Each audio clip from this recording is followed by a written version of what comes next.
Nailed it. Nailed it. See, here's the thing. They're trying to report what he says. And so they can't call him out, because if they do, he shuts down the interview. He throws a tantrum. They get locked out of communicating with him. He won't talk to them ever again. Okay? So they're trying to maintain, A, their cash cow, because kerfuffles with him get great ratings. And number two, they're trying to stay in contact with him. They're not trying to fight fascism. If you want to actually fight this and speak truth to power, you have to actually call it out and take the hit when they ban you from the press room. The whole point is that they do that. You become a martyr for a cause. The more people they have to excise and the smaller they get, the more people are against them. So we do actually need somebody to sit down in an interview with him, like they did with Nixon, and say, I'm sorry, that's bullshit. You're lying right now. That's factually inaccurate. That is factually inaccurate. That is factually inaccurate, needs to be said to him in response to everything that comes out of his mouth that's bullshit. That is factually inaccurate, sir. You need to actually speak to the point. You need to answer my question, which is, how do you plan to do this? What are your measures you're going to take? I'm sorry, you're deviating from the point I'm trying to make. I'm asking you a specific question. I need a specific answer. No one will take that with him.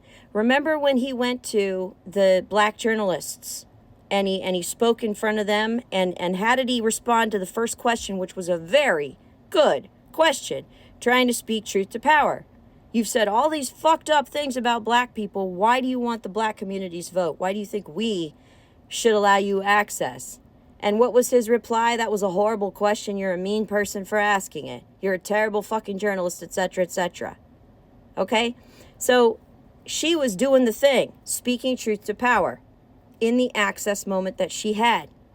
And what happened? He ended that whole thing and he walked out. They lost access. But the loss of access itself was important during that election. It was a pivotal moment where a lot of people saw how he behaves about race. It didn't work inevitably in the end, but that's because he was louder than us, and no one ever called him on it except her. She was the one reporter who stood up to him during the entire fucking thing. So yeah, I just think you're exactly right on that, and we absolutely need to have reporters that will speak truth to his face and hold his feet to the fire. So what if they lose access? That becomes a touch point too. It needs to happen. And until it happens, nothing changes. But here's the problem. Because we've commodified information and commodified the presentation of information, they have a financial incentive to keep playing ball with this motherfucker instead of doing things that might decrease their access. It's capitalism interfering with the presentation of truth. It's capitalism interfering with our pursuit of justice. Unacceptable. Capitalism is outweighing itself. The benefits are no longer there. We're now getting more, bad side effects than good. It's time to revamp the system or discard it. We need to do something about this.